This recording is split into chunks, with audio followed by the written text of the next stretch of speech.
going on, everybody? Happy Monday to you all. Who's ready for a beer? I think I'm ready for a beer. I'm actually really excited about today's beer, to be honest. I'm really excited.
Ooh, what's up, Duchess? How you doing, brother?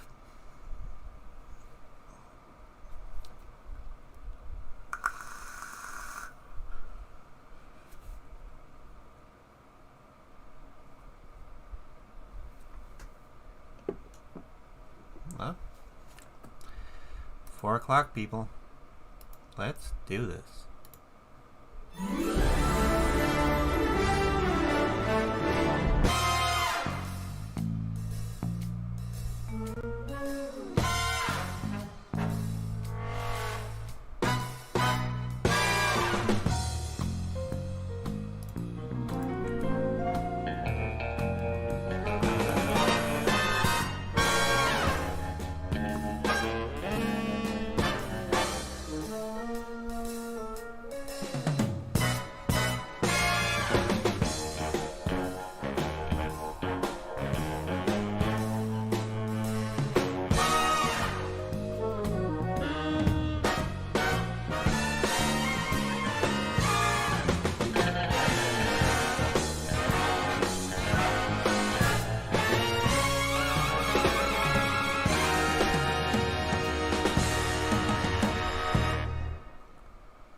What is going on, everybody?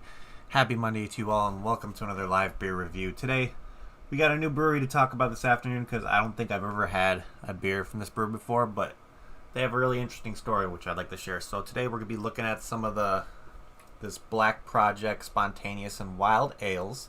It's the brewery, and we're going to be looking at their Maestro. Where's the freaking thing? We're going to be looking at their Maestro today. This is a sour ale brewed with red currants and hibiscus, which definitely has my attention because I don't think I've ever had a beer with red currant before, and I've never had a beer with hibiscus in it before. So that's going to be two profiles that are going to be brand new to me when it comes to drinking it in beer. So I'm really excited to kind of break this one down and see what the hell I'm getting out of this one, because these guys are known for some crazy kind of fermentation processes and all that kind of stuff. But let's just kind of stop wasting time here. I want to crack this guy open and see what we're getting on the smell with this one too, because I'm guessing this one's going to smell very interesting with the. But I'm guessing with the red currant, I did a little bit of researching on what's the difference between red currant and black currant. I guess red currant's a little bit more tart, but a little bit more of that berry kind of flavor. More like it. I think it's less tart than a raspberry for sure, but then there's more of an interesting, more different berry flavor to it. But then the hibiscus, I'm thinking it's going to give it more of a florally kind of note as well. So I'm wondering how well that kind of mixes together. So without further ado, let's crack this guy open. Let's see what we get on the smell with this one. Oh yeah, definitely getting very, very like tart currant smells in there. A little bit of a florally note, kind of like a funk going along to it. Definitely, I'm best guessing there's going to be some fermentation aging going on here. So I'm guessing with it just being a regular sour ale, I think it's going to be a little bit more tart than I'm usually used to, which I'm not upset about. Definitely something different. But yeah, without further ado, let's try this guy. Gonna be drinking out of my Black Horizon Brewing Company pint glass. Let's see how this guy pours. Yeah, it's like kind of like a lightish, kind of pinkish hue to it. Maybe like a pinkish orange kind in color. Not really much of a head going on here. That's okay. But yeah, look at that. Definitely gonna probably be more like of the bubbly, effervescent kind of situation. But yeah, has like kind of like an orangish, pinkish color to it. But yeah, definitely getting a lot of like tart, sour, currant notes right on the nose. Definitely have like kind of like a floral funk, kind of like a forest floor kind of. You can definitely tell there's some kind of like plant in here besides the normal stuff you would see with like hops and all that. So without further ado, let's give this guy a try. So cheers, everybody.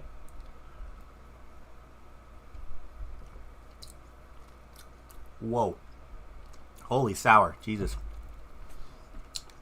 Wow, that's definitely sour. Holy crap. It's definitely one of the more sour beers I've had in a long time. Wow. So right off the bat, it's like getting a nice like floral. The hibiscus is actually more on the front than I thought it would be. It's actually more hibiscus, kind of like floral, tannic-y kind of forest floor kind of situation. But then you get like a slight berry note from the red currant in there. This is a very, very interesting one. Very, very tart. There's like a slight acidity I feel right on my lips. It's like instant lick like jowls watering. You're licking your lips because of the well, it's not really an acidity, but it's more of like a sour. This is definitely more in the range of an actual sour and not an actual fruited sour. So this is a very, very, definitely very, very unique when it comes to a sour that I've had, because I've been more in the realm of fruited sours where it's kind of a little bit more fruited and a little bit more heavier, when this is a little bit more crisp in color. Definitely has that bubbly effervescence on the mouthfeel. Really, really like lip puckering this one is. I would say I'd give this like, if I was rating this out of 5 when it comes to tartness, I'd give this like a 4.75 almost, maybe like a 4.8. It's pretty tart.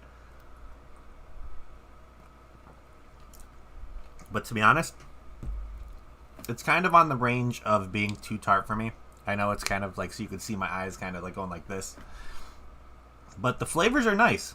It mixes really well. It kind of doesn't bring off any notes of it kind of being any like wine flavors, which is a nice change of pace when it comes to having a sour with berries in there and not giving off that little bit of like fermented berry kind of flavor, which is very similar to what I would consider in flavors of wine.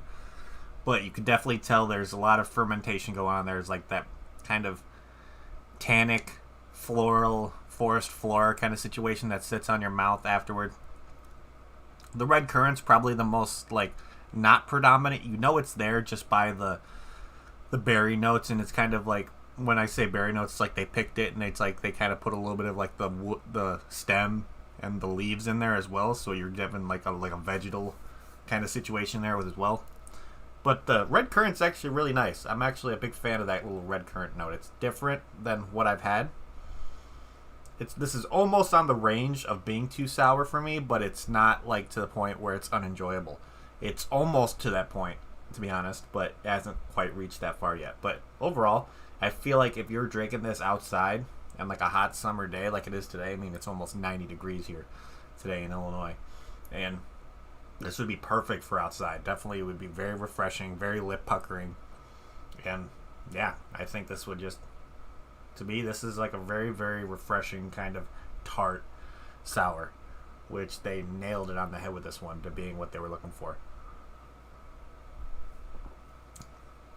This one's definitely not for the faint of heart. If you're not the fan of sour, see, you can see my like it's not almost eye-watering sour, but it makes the eyes like clench up after every sip, which is holy crap.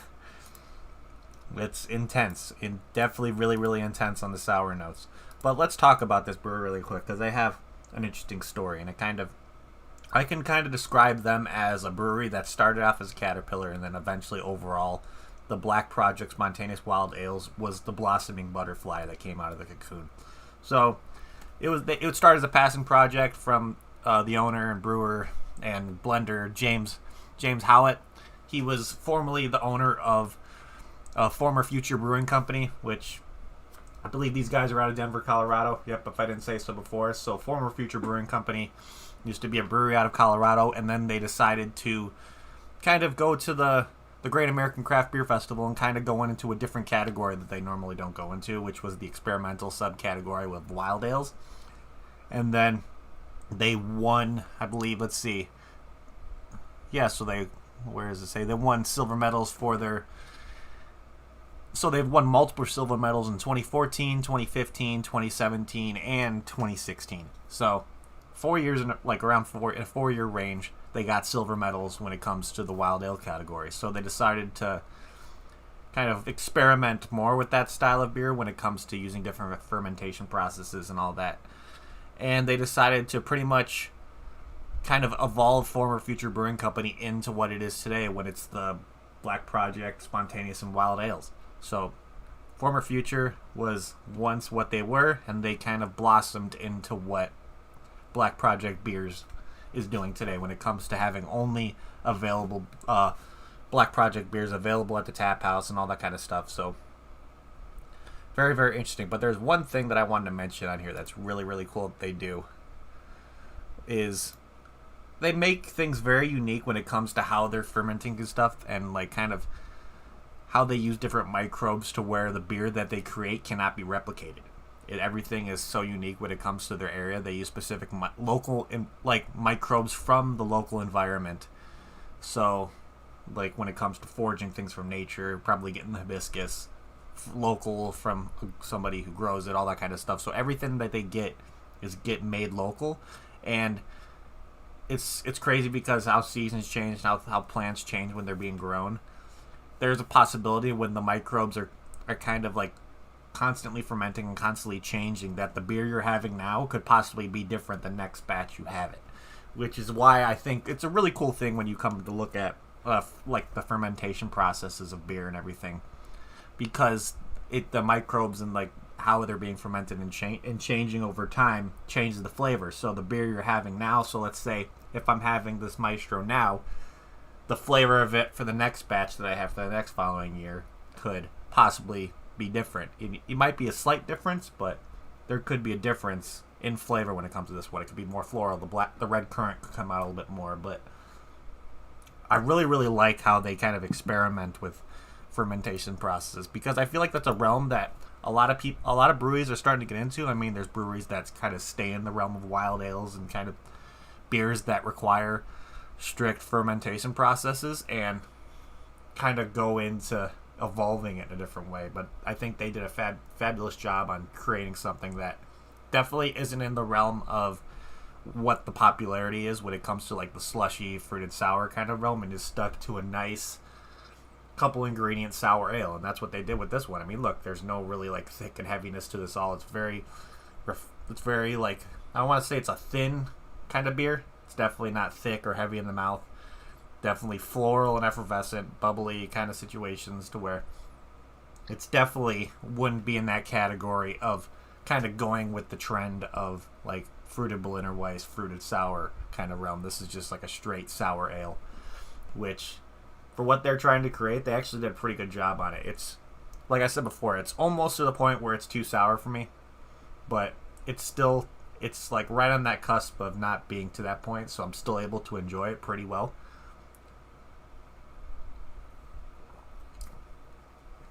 And it's just like all those flavors of like floralness from the hibiscus, slight berry notes from the red currant, and then kind of getting those different like forest floor, tannic, soily kind of things going on with there as well. It's very, very unique and very interesting. So let's see what they actually what they describe the profile is what actually is. So, to create this brew, Black Project used tart, tannic, slightly earthy hibiscus alongside the bright, intensity, fruity, and berry-like notes of red currants.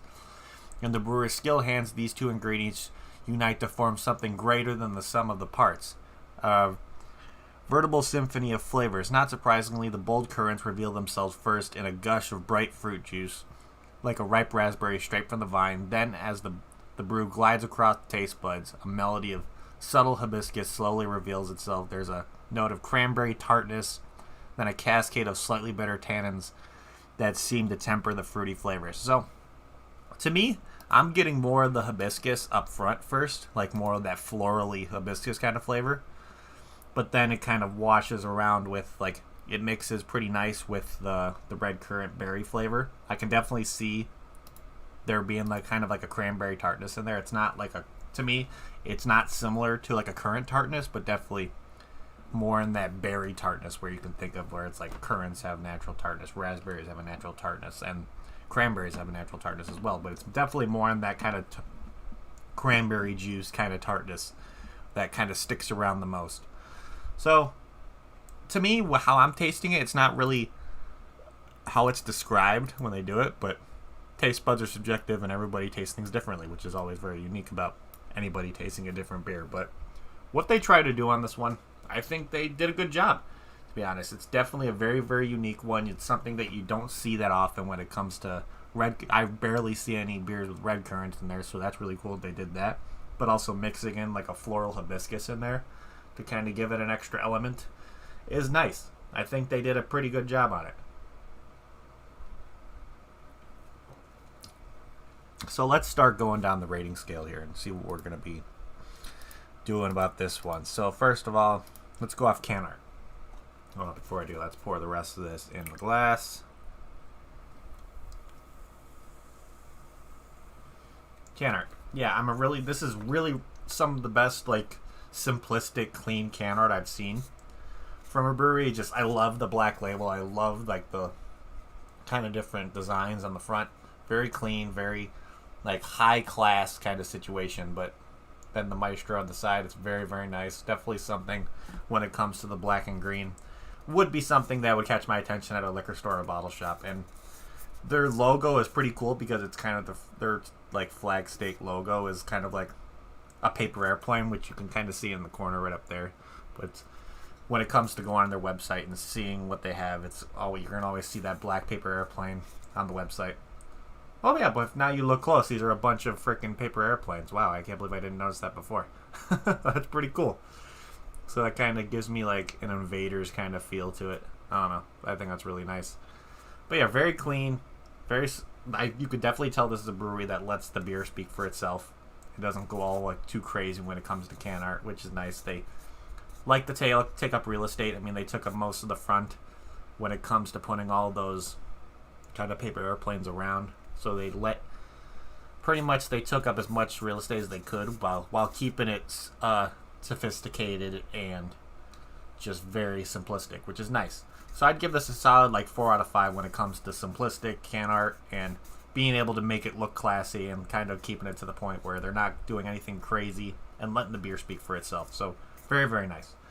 So if I got this beer in a flight, let's see, now that I poured the bottom of it, you can see some of the stuff sitting on the bottom. Kind of poured in there so you can see it kind of got a little bit of like more of like a haze to it. But that's nice. Definitely see some stuff floating around in there, so I wonder if that's going to change the flavors a little bit. Definitely see some sediment sitting on the bottom, which I do not mind one bit.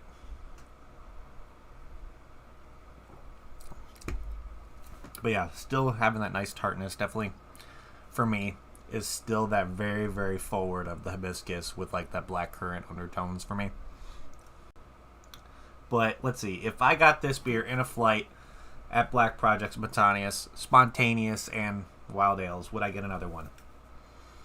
To be honest, it's like how I said before, it's almost on that realm of being too tart, so I probably would try something else before I would get another glass of this one. I mean, if you're into really tart, florally, and like very, very bright tart berry flavors, this is probably going to be a nice sour for you. If you're wanting to try out something that isn't in that whole fruited Berliner Weiss, fruited sour kind of realm, and you just want to try a nice, good sour ale, I definitely recommend this one for sure. This would definitely be something that would hit that kind of realm for you. But before we get into my final ratings on this, let's look and see what this one says on Untapped. I think I almost forgot about that. So, the Maestro Sour Ale from Black Project Spontaneous and Wild Ales, like I said before, is a 5% ABV. So, yeah, it's definitely on that lower end of ABV. But with how tart this thing is, it's going to be a very, very difficult shot for you to be like, not something that you can really down a few of these at a time. This is definitely still one of those kind of sipping beers for me, for sure. And with over 507 different ratings, this one has an average rating of 3.85 on Untapped, which, that's not bad. It's not bad at all. So let's see what people have to say about this one. So like somebody gave it a 4.5. Let's see. Somebody gave it a 4.25, saying very super tart, very nice. Another 4.25, 4.5, 3.25. Probably not a fan of the biggest of all the tartness in there. Let's see, 4.25, 4. Somebody bought it at Crafted Wine and Spirits, Wine, Beer, and Spirits, which is a liquor store in Westminster, Colorado. So let's see. Another 4.25 saying not barrel aged, just a sour ale, and a nice little capiche good thing going there. And let's see, we got another 4.25, another 4.25, 4.25, 3.75, and then yeah, so absolutely pretty good ratings right there. So what is my final rating going to be?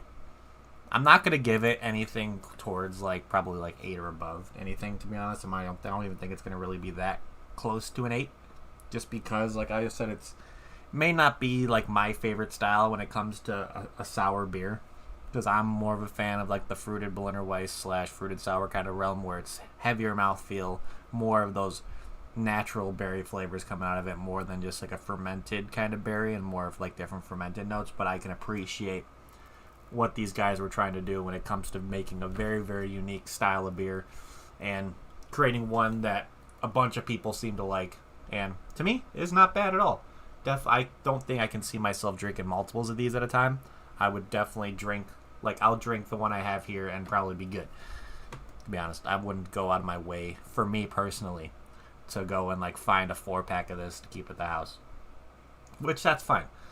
It's always good to try different stuff and have new beer experiences, and definitely this is one of them.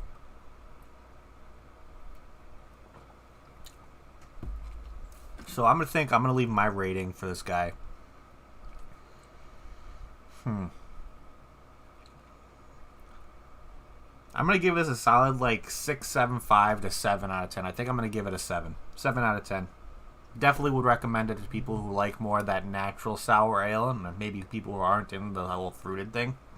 If you're just in for a nice tart sour ale, this would definitely be one for you. If you enjoy floral notes, if you enjoy currant notes, you would probably enjoy this one. But definitely, fair warning, this definitely is more on the tart side, so you're gonna definitely be put in situations to where lips are gonna pucker, jowls are gonna water, you're gonna feel in your eyes a little bit, you're gonna squint because of the tartness. But overall, not bad at all. Not bad at all. They did a good job with this one, I think. Just for the style that it is, it's probably not for me personally. So that's pretty much it, guys. So thank you everybody in chat for hanging out. You guys are awesome. For watching on the replay, and you like what you see, pretty much always hit that like button. Helps me out greatly. And if you're watching the replay, make sure to put down in the comments below if you're drinking anything while you're watching my stuff. Let me know. If you're having a beer, let me know what kind of beer you're drinking, because I want to keep an eye out for that some kind of stuff. So maybe have some possible situations to where if I'm out and I see that beer, I'll pick up a case of it or a 4-pack of it and do a review on it. Who knows? But other than that, that's pretty much it, guys. So thank you everybody again for tuning in. You guys are awesome. Make sure to hit that like button on your way out. You guys, that would help me out a lot. And I'm going to say it like I always say, guys. If you're going to drink responsibly. Don't drink and drive. And I will see you all tomorrow, people. Cheers.